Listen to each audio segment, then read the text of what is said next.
네. 제자들을 택하시고 교훈하심.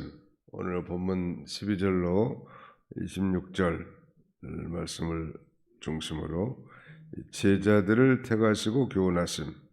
Choosing disciples and giving lesson.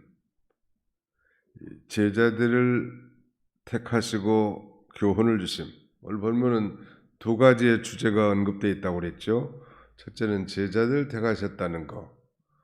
그 다음에 두 번째는 교훈을 주신 것에 대해서, 특별히 12제자를 선택한 것과 그 다음에는 평지에서 사복과 사화에 대해서 이렇게 언급하고 있습니다. 12제자를 부를 때 예수님이 어떻게 하셨는지 12절에 보시면, 이때 예수께서 기도하시러 산으로 가사 밤이 새도록 하나님께 기도하시고 밝음에 그 제자들 부르사 그 중에 12를 택하여 사도라 칭하셨으니, 예수님께서 이제 많은 제자들이 있었지만 특별히 그 제자들을 불러서 그 중에서 12를 그야말로 사도로, 12제자를 택해서 사도라고 칭하셨습니다. 말씀드린 대로 사도라는 말은 보내심을 받은 자, 즉 아포스톨로스라고 한다고 했죠. 보내심을 받은 자. 그러니까 예수님께 직접 보내심을 받은 자를 우리는 사도라고 말합니다. 가룟 유다도 그 사도에 포함되어 있고, 그러면 이 바울 사도는 예수님의 이 공생의 기간 동안 분명히 부르심을 받지 않았는데 어떻게 된 건가? 거기에 대한 해석들이 구구하지만 분명한 거 한 가지는 이 바울 사도도 부활하신 예수님으로부터 부름받아 사도로 택안받은 것이 분명하단 말. 그래서 어떤 학자들은 가룟 유다 대신에 사도 바울을 그 12사도 바늘에 넣지 않았겠느냐, 이렇게 주장하는 사람도 있습니다.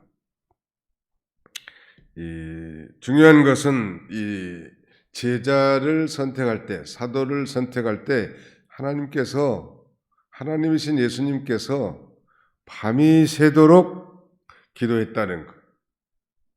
오늘날도 이 교회 안에서 직분을 세우는 일이라든지 교회 중대한 일에 선결되어야 할 일은 아무튼 이 깊은 기도, 꼭 밤을 새지 않는다 할지라도 정말 하나님께 기도한다는 것은 뭘 의미할까요? 자신의 뜻으로 하지 아니하고 하나님의 기뻐하신 뜻을 따라 행하기를 소원하는 거 아니겠습니까?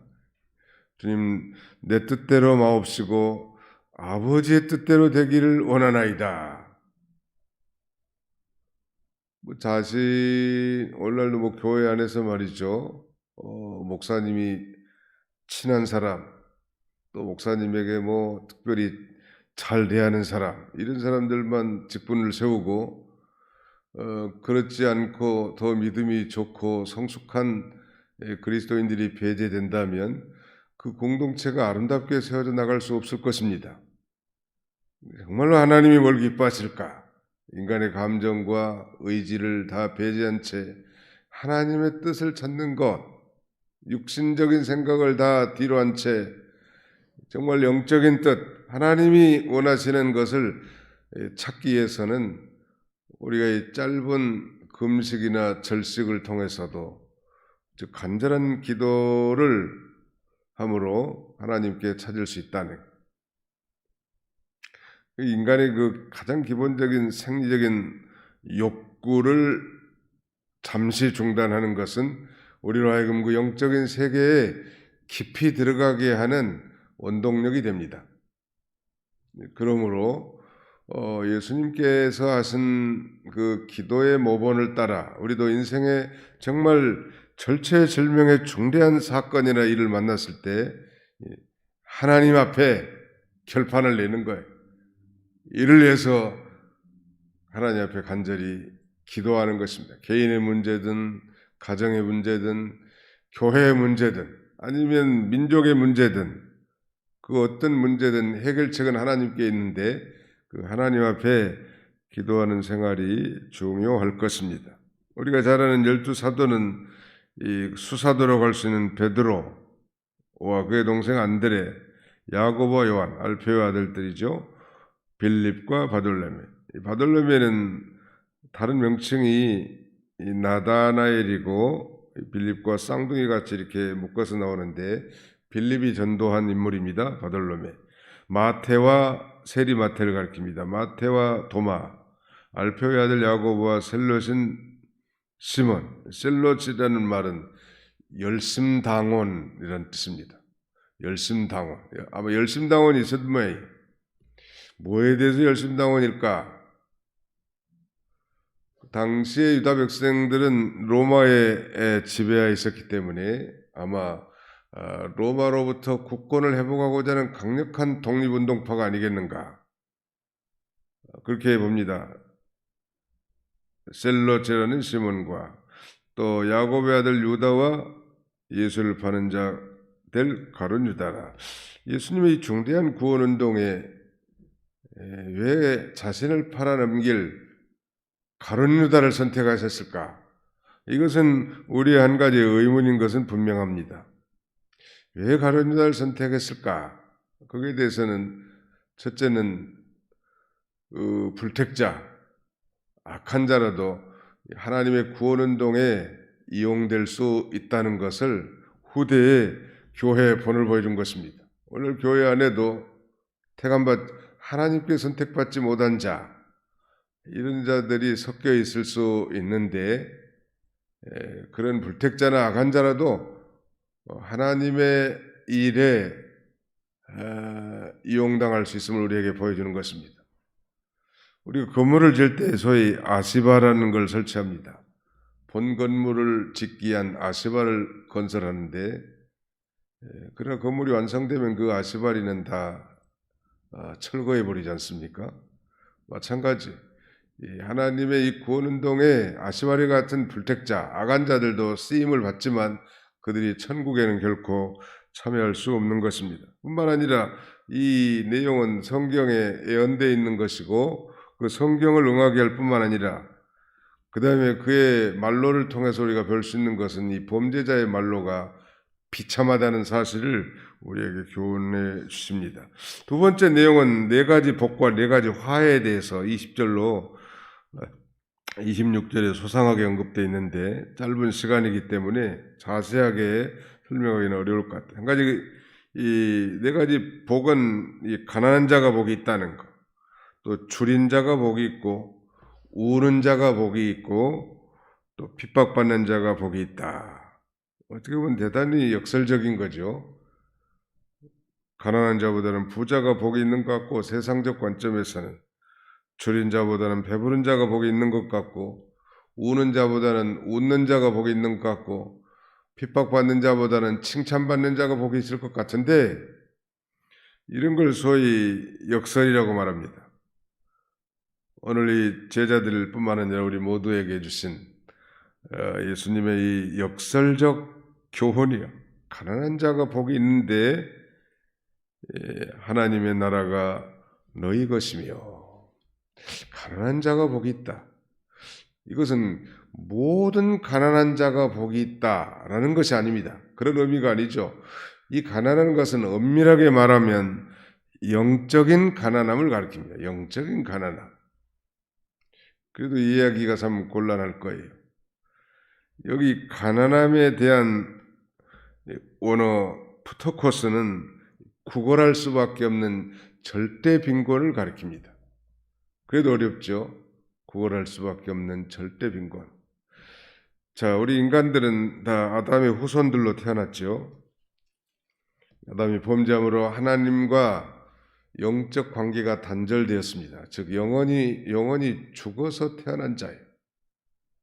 그러므로 하나님의 도우심이 없이는 우리가 살 수 없는 그런 존재란 말. 그러므로 이 가난하다고 하는 것은 이 하나님의 도심을 바라고 소원하고 기대하는 그런 심령의 상태라고 할 수 있습니다. 하나님의 인도하심이 없이는 한시도 살 수 없음을 고백하고 그 앞에 의지하는 자들, 이 가난한 자들, 그런 자에게 하나님의 통치가 임하는, 즉 천국을 소유하게 되는 것입니다. 예수님을 따른 자들 가운데 사실은 가난한 자들, 그 다음에는 줄인 자들, 우는 자들이 많이 있었던 것 같아요. 이건 뭐 물질적인 관점에서 어느 정도는 맞는 것 같아요. 예수 믿는 사람들 가운데 부자가 많지 않단 말. 부자가 왜 천국에 들어가기가 어려울까? 사실 그 부자는 그 부요함이 자신의 신이요, 우상. 그러니까 하나님 앞에 가는데 걸림돌이 되는 거죠.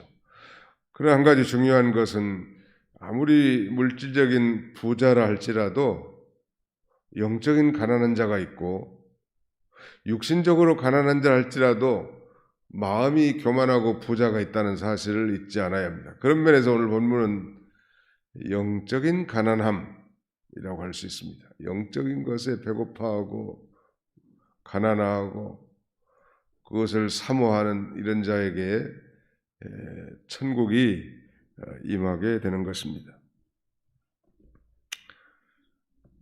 뿐만 아니라 줄인 자, 우리 마태복음이 평행구절에는 의에 줄이고 목마른 자는 복이 있나니 저희가 배부름을 얻을 것이며 그랬는데,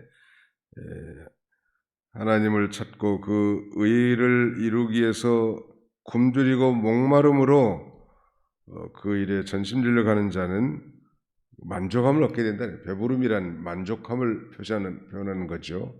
의에 줄이고 목마른 자는 복이 있다. 하나님이 도와주셔서 그 일을 이룬 날이 있게 될 것이기 때문이죠. 우는 자, 애통하는 자를 이렇게 표현한 것 같아요. 우는 자가 왜 복이 있을까? 뭐 때문에 우는가를 보면 그 사람의 신앙의 정도를 알 수 있는데요. 자기 죄를 붙들고 우는 사람, 의를 성취하기 위해서 우는 사람,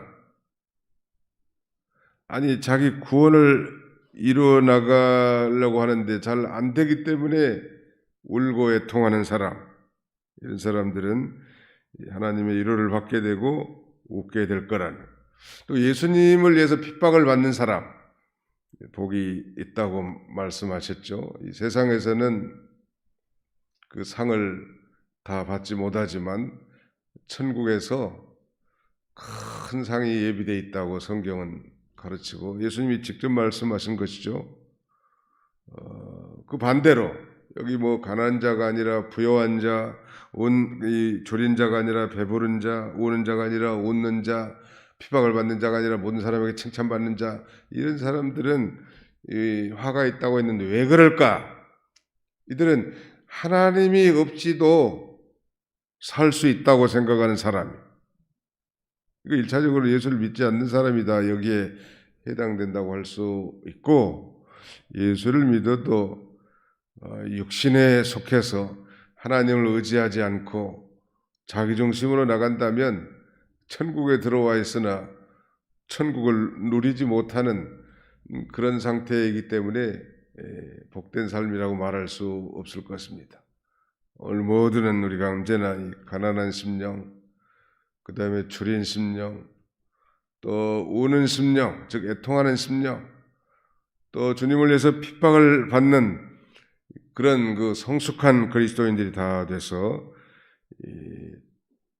천국의 의와 희락과 평강이 넘치는 천국을 누리시고 또 장차 영원한 천국의 큰 자들이 다 되는 저와 여러분들이 다 되시기를 주님의 이름으로 축원합니다. 기도합시다. 기도하겠습니다. 하나님 아버지 감사합니다. 지난 한 주간 동안 이 세송 명절 가운데서도 우리를 지키시고 또 거룩한 주일을 맞이하여 이 새벽 미명의 저희를 주의 전으로 인도하셔서 하나님 앞에 기도할 수 있도록 우리의 발걸음을 인도해 주신 것을 진심으로 감사하고 감사를 드립니다. 예수님께서는 하나님이시라도 12 제자를 세우실 때 밤이 새도록 이렇게 기도하고 세우셨다고 했는데 우리 일생의 이 중대한 문제, 교회의 중대한 문제에 놓고 우리가 인간적인 방법을 쓰는 것이 아니라 정말 하나님이 기뻐하신 뜻이 무엇인지를 찾아서 순종하도록 우리도 하나님 앞에 이 깊은 기도를 통해서 모든 일을 결정하고 주의 뜻을 찾는 우리 모두가 다 되도록 인도해 주시기를 원합니다. 우리가 이미 육신적으로 다 배부르고 부요하고 또 웃는 그런 자리에 서지 않게 해주시고 늘 가난한 심정으로 주님의 도우심이 없이는 한순간도 살 수 없는 그런 심정으로 주님 앞에 가까이 나가게 해주시고 모든 이 불의를 제거하고 의를 추구하는 삶을 살아갈 수 있도록 도와주시고 이제는 성숙한 그리스도인으로서 예수를 믿는 것 때문에 핍박받는 것에 대한 부끄러움을 갖지 않게 하시고 이제 주와 복음을 위해서 담대하게 나갈 수 있는 우리 모두가 다 되도록 하나님 아버지 함께해 주시기를 원합니다.